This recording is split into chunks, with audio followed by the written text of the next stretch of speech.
So the conviction, they're running around convicted felon, convicted felon. It doesn't resonate.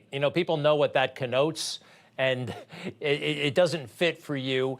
Is it possible that this is a net positive? And maybe it's too soon, but a lot of money is coming in, a lot of support. Is it a net positive? Is there any way that that conviction could be a net positive? Well, they're nasty people. They're crooked as hell. They're nasty, vicious people. And it was a trial that everybody said shouldn't have been brought, including Bragg didn't want to bring it. Nobody wanted to bring it until I decided to run, and then was beating everybody by a lot, and then was beating Biden by a lot in the polls. But, it's a very terrible thing. It's a terrible precedent for our country. Does that mean the next president does it to them? That's really the question. I said on a recent show that I did, a good show, good people. You would like these people, even though they're competitors. But I was talking about, when I'd mentioned Hillary's name, they'd all scream, lock her up, lock her up, lock her up. And everybody got a kick out of it and all. But I was at UFC the other night, as you saw, Greg, and I saw fighters that hated each other with a passion like you've never seen. For 3 months, they're just going crazy about how much they hate. And then the fight's over, and they're hugging and they're kissing in the middle of the ring. And I said, wouldn't it really be bad, with like, as an example, Hillary, with the hammering of her cell phones and all of the things she did. But wouldn't it be terrible to throw the president's wife and the former Secretary of State? Think of it, the former Secretary of State, but the president's wife into jail. Wouldn't that be a terrible thing? But they want to do it. So, it's a terrible, terrible path that they're leading us to. And it's very possible that it's going to have to happen to them. But I personally thought, and I really did, I got a lot of credit from a lot of people, and some people said I should have done it. But, would have been very easy to do it, but I thought it would be a terrible precedent for our country. And now, whoever it may be, you're going to have to view it very much differently. This is a bad, bad road that they're leading us down to as a country, and this is the third world countries. You take a look at this fake trial. I did nothing wrong. They called legal expense a legal expense. That's what it's called. If you pay a lawyer a legal expense, a legal fee or a legal expense, and then you mark it in the books as a legal expense. A bookkeeper did that. I had no idea what you marked it as because it didn't matter to me other than I wanted to be marked right. So in the ledger, she said that a legal expense was a legal expense. And basically, that's the crime. And nobody can believe it. This is what, and they talked about like a manipulation of the books. That's not manipulation. That's actually, what else would you call it? It's a terrible thing that they've done, and it cannot be allowed to stand. And hopefully the appellate courts will get involved and straighten out, because it's been so bad for the New York judicial system, like I think nothing else. And companies are going to be leaving because they already are leaving. And no company is going to move in if they're going to be subject to that. And then Letitia James and Judge Engoron, where he comes up with a ruling that Mar-a-Lago is worth $18 million when it's worth, maybe 100 times more, 50 to 100 times more. But that was good for his narrative. And they came out with a phony opinion because everything was perfect. In fact, our expert, highly respected, one of the most, from the Stern School of Business, one of the most respected people, the judge treated him so disrespectfully, very much like this judge treated we had an expert, we had the number one person on elections, and essentially he wasn't allowed to testify. It's amazing. And nobody can believe it. That's one of many infractions, one of many terrible things that happened. So we have him waiting for a long time, for days. And he's the number one, Brad Smith, the number one most respected. I think he was the head of the Federal Elections Commission, actually. But he knows more about election law than anybody. And the judge didn't want him to testify. And the judge didn't want Bob Costello to testify. And frankly, I heard that Bob Costello, when it came to the indictment, they didn't want to take his text messages. They didn't want him having anything to do because they didn't want him going in and convincing the grand jury not to indict. But nobody, and you know this better than anybody, nobody wanted to bring this case. And if they brought it, it could have been brought 7 years before. They tried to rush it, and they did. They rushed the jury. And, of course, it's in an area, we asked for a venue change and we asked for a judge change because the judge is the most conflicted person ever to sit. There's never been anything like this. This judge is so conflicted, and I'm not allowed to talk about it because I'm under a gag order. Can you believe that? Well, you can't talk about the prosecutors, so we'll give a quick shout out to them because they watch you like a hawk. They're trying to catch you in some sort of violation. Can't believe the gag order. This is Colangelo, who used to be the #3 ranking guy in the Department of Justice. I think we have him behind Alvin Bragg. He made the opening argument. So I know you're not supposed to talk about him, but I have got this guy's number, and so do our viewers. And the same goes for Steinglass and Hoffinger and the rest of them. This was a crummy job. I do want to ask you this within the limits of the gag. When you were looking at that jury, did you have a hunch ever? I noticed one day they came in, they didn't look at you. You know, we don't want to, but did you have a sense of them? You got to see them. What did you, could you read their body language, anything?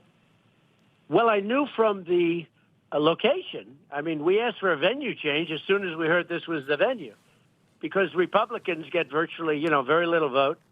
And it's a very, very liberal Democrat area. And so I knew we were in deep trouble. Of course, they'd only bring cases in areas like that. We wanted to be moved to Staten Island, where they just had a big party for Trump. But we wanted it to be moved to another part of New York where I can get a fair trial. I said, there's no way. You heard me say long before the verdict that Mother Teresa couldn't get a fair trial here. I said that.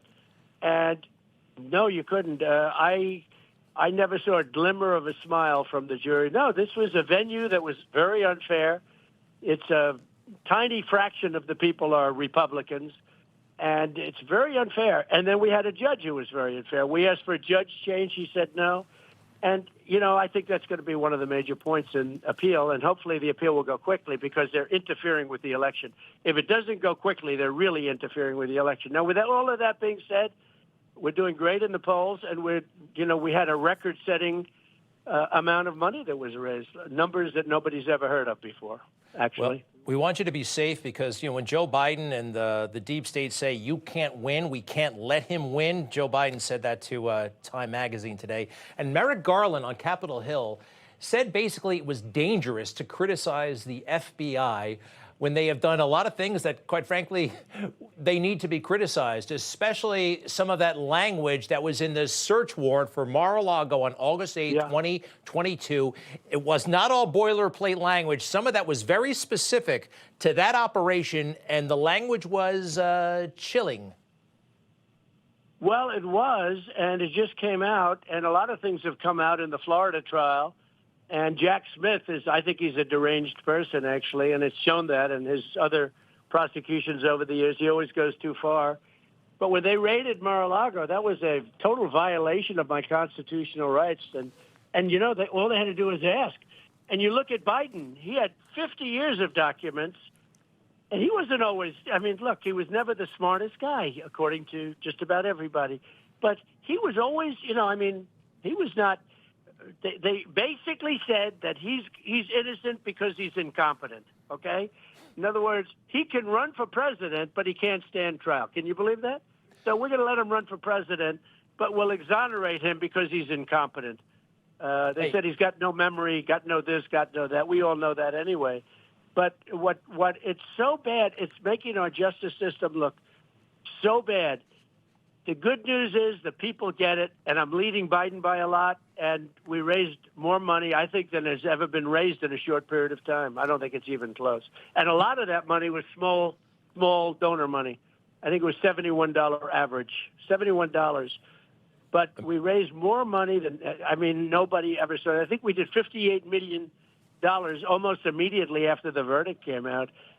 But I did expect a verdict because the judge, when he made up this horrible charge, the instructions to the jury, many people, very smart. Look, we had Greg Jarrett and so many of the Andy McCarthy, Turley, Jonathan Turley, brilliant guys, incredible guys, Dershowitz, incredible people, Mark Levin, you know all of these people, all of the people from Newsmax. I actually didn't hear even Eli Honig from CNN. They were all 100% against this thing, and they said it was a horrible trial. It was a rigged trial because the jury instructions As soon as that was said, numerous of these people said, wow, he just ruled against the president. Yeah. And this was a trial, by the way, Greg, this was a trial that nobody thought should even have been brought. And it was never going to be brought, except that I ran and took the lead. If I didn't run, I would be now in a nice location someplace enjoying life. But I'm enjoying life anyway because we're going to make America great again, and you're helping. Thank you. And real quick, this guy, I think this is a prosecutor you're allowed to talk about. His name is Pomerantz. He actually put it in a book, how Bragg didn't want to prosecute, how this was a iffy case at best. And he said this in the audio version. If you can listen to this, he's talking about Weisselberg and the techniques that these prosecutors are using, the techniques and tactics. Check this out, Mr. President. Kerry and I also discussed calling Weisselberg's lawyer to fire a warning shot over his bow. We could say that we might be coming after Weisselberg without specifying what we had on him, which was very little at that point, in the hope that he would get scared and fall into our laps as a witness. You see that? Amazing. It's intimidation. Horrible. They admit to Horrible. it. It's crazy. Well, they Mr. put him President. in jail. I mean, they put him in jail. Look, let me just tell you about this guy. This guy, his firm, and I think him, represented Hillary Clinton. He then left the firm, Paul was. He left the firm, and he went to work for the prosecutor to get Trump. He specifically went to get Trump. How would you like to be in my position? We're a smart guy at a top firm, very Democrat firm, representing Hillary Clinton and Bill Clinton, decides that he's going to leave the firm, and I think for no money, he's going to go work for the district attorney in order to prosecute Donald Trump for something that he knew absolutely nothing about. They didn't know anything about. They didn't know, was there a crime? There was no crime. In fact, one of the things, the big defense is that everybody says is there's no crime here. There was no crime. The election law wasn't broken. The FEC, Federal Elections Commission, said we did nothing wrong. It is incredible. The Southern District said we did nothing wrong. Bragg said we did nothing wrong. Vance said we did nothing wrong. And then Bragg indicted us later and charged us. And then you had a judge that was so unbelievably, what he did is so horrible, and it's so badly hurting our Constitution, frankly. It's so badly hurting the state of New York, what he's done. But I had it done with two other judges, Judge Engoron and Judge Kaplan. This is a cabal. This is a terrible thing that's happening. Giving a woman that I have no idea, you know that case, no idea, other than the fact that she had a picture taken many, many years ago. I've never met this woman. I don't know this woman. And I'm supposed to pay a ridiculous amount of money for a fictional story. And Judge Engoron, I built a great company. The company turned out to be much better than anybody ever thought. And he fined me almost $500 million. It's wild. With nothing. Mr. President. And he's the one that's the fraud, because he said a house that's worth $1 billion or more is worth $18 million. Everyone's trying to figure it out. You know, you buy a piece of land in Palm Beach, it costs you $100 million. It's all the same thing. Honestly, it's a civil rights violation. I've had many, many great lawyers say they want to sue because this is a civil rights problem. This is really, they've taken away your civil rights. But remember, it's about election interference. And that's what this is all about. It's election interference. And again, the judge is the most conflicted judge that anybody's ever seen. And I'm not allowed to talk about it because I'm under a gag order. Can you believe it? So that's the way it is. And we're going to win anyway. And we're going to win bigger and better. And it's possible that our numbers are better now than they were 3 weeks ago. Finally, are you closer? Would you say you are closer to making a decision on vice president? And a lot of people ask me to ask about Nikki Haley. They think Nikki Haley would be, unifying. Personally, I know a lot of people who don't think that's the case. A lot of people don't think that's the case, but some do. Do you have anything to say about Nikki Haley and anything to say if you are closer to making a decision? Well, first of all, we have some unbelievable people, and you see who the people are. I mean, they've been out there, and, it's very interesting. I thought Tim Scott didn't run as good a race as he's capable of running for himself, but as a surrogate for me, he's unbelievable. He's been incredible. Governor Burgum from North Dakota has been incredible. Marco Rubio has been great. J.D. Vance has been great. We've had so many great people out there. Ben Carson, so many great people. We have a lot of really people, but I think I'm going to hold it. As far as Nikki's concerned, I was very disappointed in her because she stayed too long.